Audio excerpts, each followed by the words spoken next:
এখানে আমাদের কেহ উপহাস করে না, স্বাধীনভাবে আমরা ধর্ম প্রচার করতে পারতেছি, কোনো সমস্যা নেই।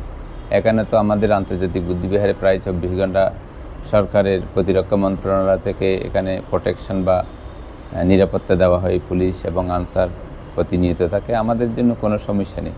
আমার নাম জ্ঞানানন্দ তেরো, আমি আন্তর্জাতিক বুদ্ধিবিহারে আবাসিক হিসেবে আছি। তো আমরা এখানে ঢাকার মধ্যে ধর্ম প্রচার করি শান্তির জন্য। বিশেষভাবে আন্তর্জাতিক বৌদ্ধবিহার একটা ঐতিহ্যবাহী বিহার।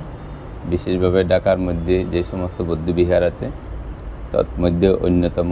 ধর্মপ্রচার এবং শান্তি এবং সরকারি যে প্রোগ্রামগুলো হয়, প্রত্যেকটি প্রোগ্রাম এখানে আন্তর্জাতিক বৌদ্ধবিহারে অনুষ্ঠিত হয়ে থাকে। হাং বন্ধামি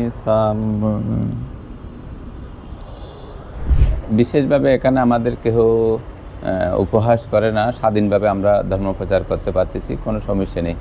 এখানে তো আমাদের আন্তর্জাতিক বুদ্ধিবিহারে প্রায় 24 ঘন্টা সরকারের প্রতিরক্ষা মন্ত্রণালয় থেকে এখানে প্রোটেকশন বা নিরাপত্তা দেওয়া হয়, পুলিশ এবং আনসার প্রতিনিয়ত থাকে, আমাদের জন্য কোনো সমস্যা নেই।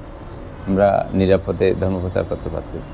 বিশেষভাবে এটা হচ্ছে বুদ্ধমূর্তি, থাইল্যান্ড থেকে আনা। বিশেষভাবে এটা শ্রীলঙ্কা থেকে আনা একটা বুদ্ধমূর্তি। অন্যান্য ছোট বুদ্ধমূর্তি আছে এবং যে বান্তেদের ছবি আছে, বাংলাদেশের যে সমস্ত বরেণ্য ভিক্ষু সংঘ ছিলেন তাদের এই ছবিগুলো এখানে সম্বলিত আছে। উনি হচ্ছেন আর্য শ্রাবক জ্ঞানেশ্বর ভান্তের ছবি, উনি চট্টগ্রামের। আর এদিকে যে ভান্তে দেখছেন, এই বিহার প্রতিষ্ঠা লগ্ন থেকে ওনার অবদান। ওনার নাম হচ্ছে শান্তপদ মহাতেরো। ওনাই প্রথম উদ্যোক্তা ছিলেন এই বিহারে এবং উনি হচ্ছেন রাঙ্গামাটির বনবান্তে সবাই বাংলাদেশের বৌদ্ধদের কাছে অতি পূজনীয়। উনি প্রয়াত হয়েছেন। উনি হচ্ছেন লাভিশ্রেষ্ঠ শিবলিবান্তের মূর্তি। তো শিবলিবান্তের অনেক প্রভাব, এই শিবলি মূর্তি যেখানে থাকে সেখানে লাভ সৎকার আয় বৃদ্ধি হয়, মানুষ অভাব বোধ করে না ওনার আশীর্বাদের প্রভাবে। বৌদ্ধের লাভিশ্রেষ্ঠ শিষ্যদের মধ্যে অগ্রস্থান হচ্ছে শিবলিবান্তে। এটা হচ্ছে আমাদের সেই 28 বুদ্ধের মন্দির, আমাদের সেই গৌতম বুদ্ধের বুদ্ধমূর্তি। এবং এখানে অসংখ্য বুদ্ধমূর্তি আছে। বিশেষভাবে 28 বুদ্ধের মূর্তি বলা হয়।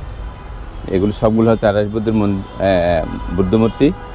এবং যে বুদ্ধিবৃক্ষ দেখতেছেন, এই বুদ্ধিবৃক্ষটা ভারতের জি আব্দুল কালাম আমাদের বাংলাদেশ সরকারকে প্রদান করেছিল এবং এই বুদ্ধিবৃক্ষের অনেক ইতিহাস।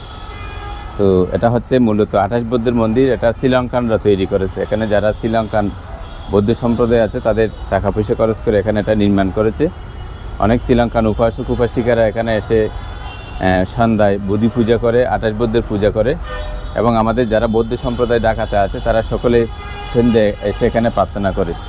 আমাদের সে জগৎ পূজ্য তথাগত সম্যক সম্বুদ্ধ নেপালের লুম্বিনীতে জন্মগ্রহণ করেছিলেন।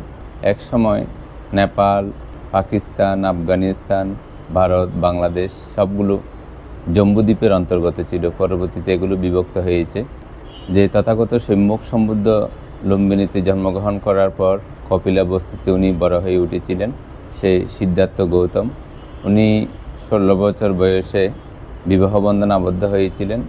এরপর 29 বছর বয়সে গৃহত্যাগ করেন।